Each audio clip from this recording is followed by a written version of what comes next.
এবং আল্লামা দিলওয়ার হোসেন সাঈদী রাহিমাহুল্লাহ, এই তিনজনকে জুন মাসের 29 তারিখ গ্রেফতার করা হয়।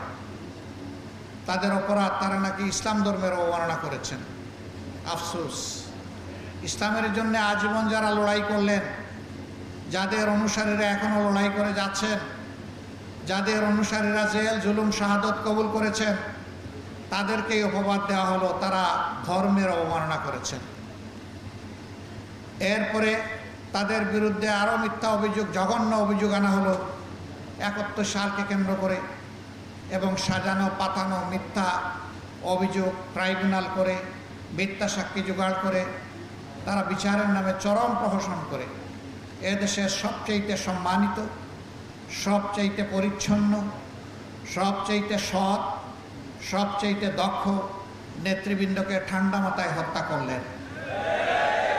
5 জনকে ফাঁসি দেওয়া হলো, 5 জন জেলের ভিতরে মর্মান্তিকভাবে তাদেরকে দুকে দুকে মৃত্যুর দিকে ঠেলে দেওয়া হলো। আর একজন র্যাবের অশোভন আচরণের শিকার হয়ে হসপিটালে গিয়ে দুনিয়া থেকে বিদায় নিলেন।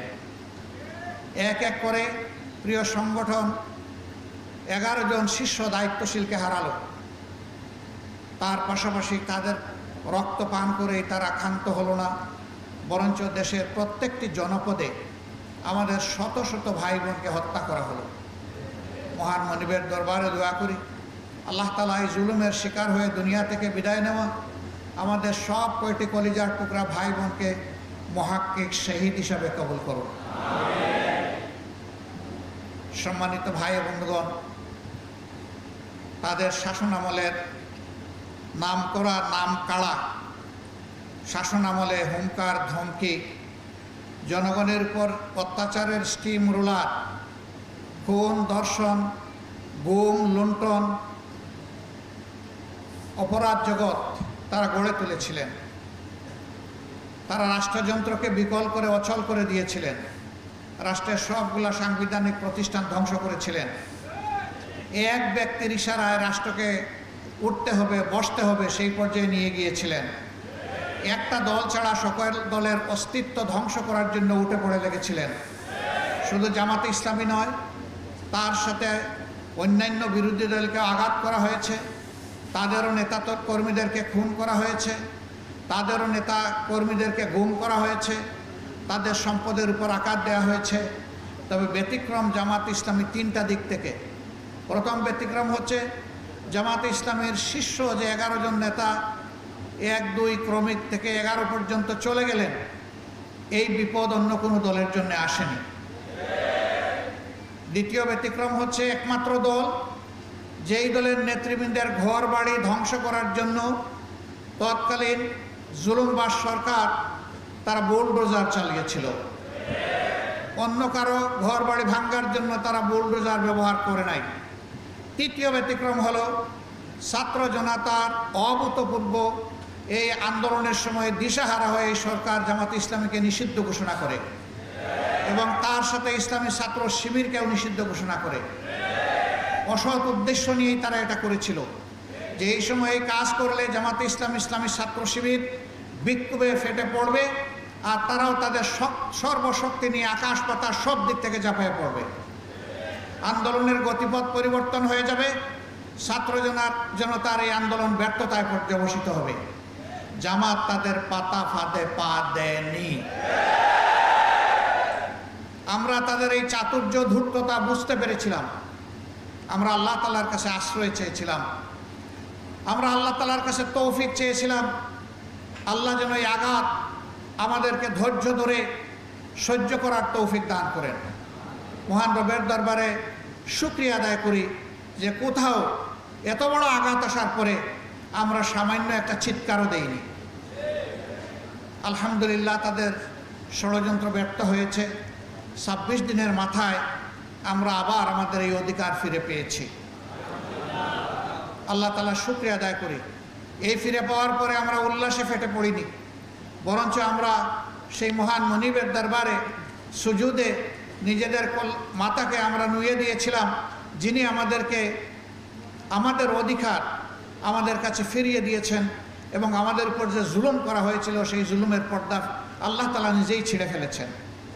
আমার সম্মানিত ভাইয়েরা, এত ত্যাগ, এত রক্ত, এত জীবনের বিনিময়ে বাংলাদেশ যে দ্বিতীয় বা তৃতীয় স্বাধীনতা পেল, এই স্বাধীনতা আজকে বাংলাদেশের 18 কোটি মানুষের কাছে সেই সমস্ত শহীদ ভাই বোনদের আমানত, যারা এই আন্দোলন সফল করতে গিয়ে দুনিয়া থেকে বিদায় নিয়েছেন, সেই সমস্ত ভাইদের আমানত, যারা জালিমের গুলিতে 2 চোখ হারিয়ে তারা এখন অন্ধ হয়ে পড়েছেন, সেই সমস্ত ভাই বোনদের আমানত, যারা লড়াই করতে গিয়ে তাদের হাত এবং পা হারিয়েছেন, তারা পঙ্গুত্ব বরণ করেছেন।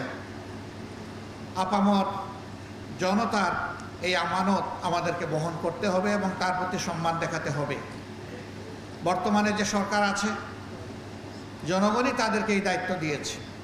তাদের মূল কাজ হচ্ছে রাষ্ট্রের যে বিশাল ধ্বংস সাধন করা হয়েছে, প্রাতিষ্ঠানিক জায়গাগুলোকে এলোমেলো করে দেওয়া হয়েছে, সর্বনাশ করে দেওয়া হয়েছে, দ্রুততম সময়ের ভিতরে তারা এগুলাকে পুনর্বিন্যাস করবেন।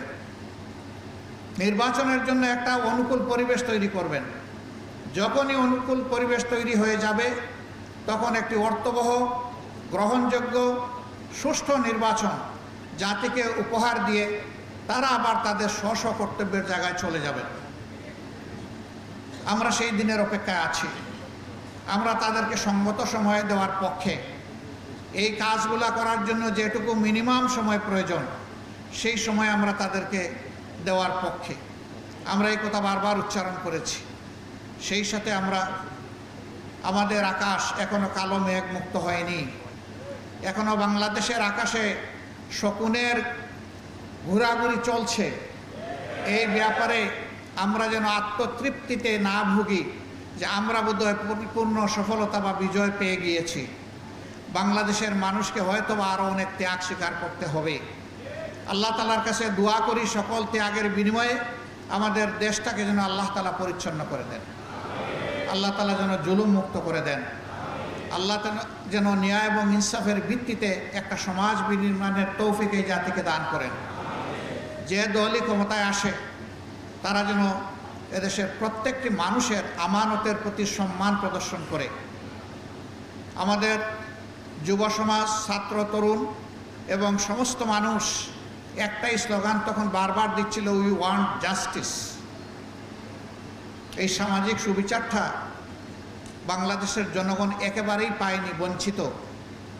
সুবিচার যদি প্রতিষ্ঠিত হয়, এটা শুধু হাইকোর্ট, সুপ্রিম কোর্টে, জজ কোর্টে হবে না, ম্যাজিস্ট্রেট কোর্টে হবে না, এটা প্রত্যেকটি পরিবার থেকে শুরু করে রাষ্ট্রের সর্বোচ্চ চূড়া পর্যন্ত সুবিচার কায়েম হবে ইনশাআল্লাহ। এই সুবিচার কায়েম না হওয়া পর্যন্ত স্বাধীনতা বারবার অর্জন করলেও তার স্বাদ ভোগ করা আমাদের পক্ষে সম্ভব হবে না।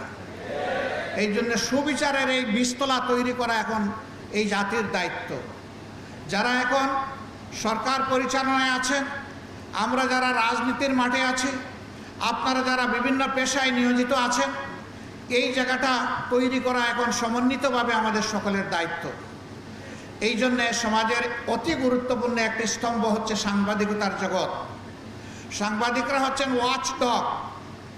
তারা উপর থেকে সব কিছু দেখার চেষ্টা করেন এবং তারা জনগণের ভাষা অনুযায়ী ভাষা বুঝেন, পড়েন এবং তা মানুষের সামনে তুলে ধরেন। এ কারণেই তাদেরকে বলা হয় জাতির বিবেক। কিন্তু সেই বিবেকগুলো গত 15 বছর, 15.5 বছর আফসোসের বিষয়, তারা বিবেক অনুযায়ী তাদের দায়িত্ব পালন করতে পারেননি।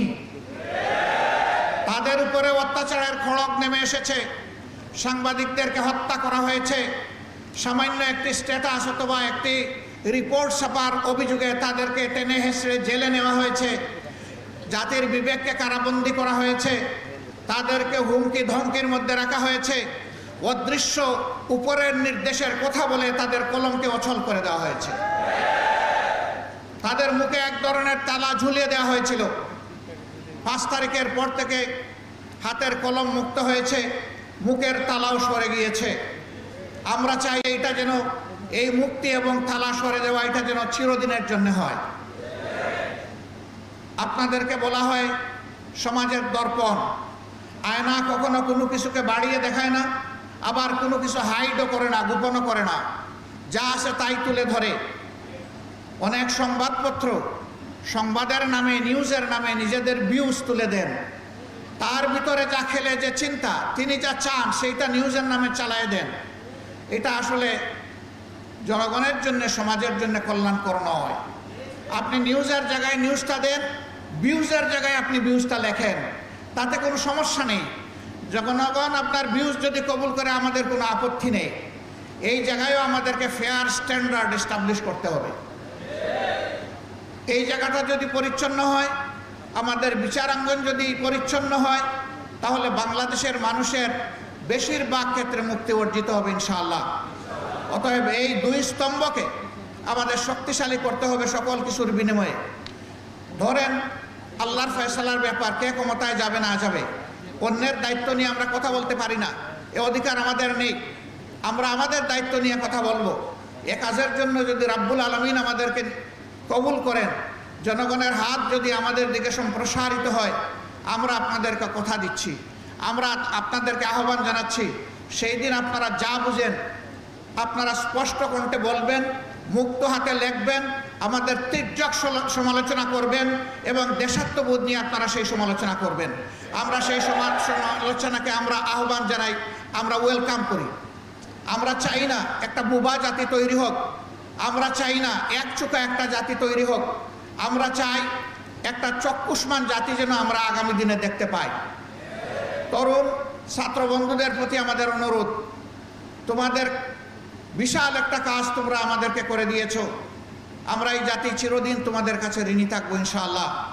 বিশেষ করে যারা জুলুমের শিকার হয়ে, বুলেট বিদ্ধ হয়ে, হায়নার হাতে নিহত হয়েছে, তাদের সকলের জন্য আল্লাহর দরবারে দোয়া করি, আল্লাহ তাদেরকে ক্ষমা করুন, আল্লাহ তাদের শাহাদাত কবুল করুন। যারা বেঁচে আছে আল্লাহ তাআলা তাদেরকে সুস্থতার নিয়ামত দান করুন। তোমাদের প্রতি আমাদের অনুরোধ, তোমাদের নিজেদেরকে গড়তে হবে, শিক্ষা প্রতিষ্ঠানে ফিরে যেতে হবে এবং আগামী দিনের কারিগর হিসাবে নিজেকে প্রস্তুত করতে হবে। এবার তোমরা জাতির জন্য যে ত্যাগ স্বীকার করেছ, এইটাই যেন জীবনের শেষ ত্যাগ স্বীকার না হয়, বরঞ্চ এটা যেন শুরু হয় এবং জীবনের শেষ মুহূর্ত পর্যন্ত তোমরা যেন জাতিকে কিছু দিয়ে যেতে পারো। আমরা এইরকম একটি উজ্জ্বল, সম্ভাবনাময়, অত্যন্ত দক্ষ, চরিত্রবান, আল্লাহভীরু একটি যুব সমাজ আগামী দিনে কামনা করি। তোমরা যেন নিজেই একটা ইতিহাস হোক, পরবর্তী প্রজন্ম এসে তোমাদের থেকে উৎসাহ নেয় যে আমাদের পূর্ববর্তী যুব সমাজ তাই করেছিল, অন্যায়ের সামনে বুক পেতে দিয়েছিল। সেখানে একজন খুনি অফিসার বলতেছে, স্যার একটাকে গুলি করি সেই পড়ে, আরেকজন সরে না স্যার। আমরা ওই সমাজ চাই। এটা নিয়ে যেন আগামীর তরুণরা গর্ব করতে পারে যে আমাদের আগের প্রজন্ম এটা করে গিয়েছে, এটাই আমাদের পথ। অন্যায়ের কাছে মাথা নত করব না, আমরা সমুন্নত রেখে অন্যায়ের প্রতিবাদ করব। প্রিয় সম্মানিত ভাইয়েরা, যেহেতু আসরের সময় হয়ে গিয়েছে, এই জন্য আমি আমার কথা লম্বা করব না। আমি সকলের প্রতি অনুরোধ করব, আসুন পরম বিচক্ষণতা, সতর্কতা এবং ধৈর্যের সাথে আগামীর পথ চলি।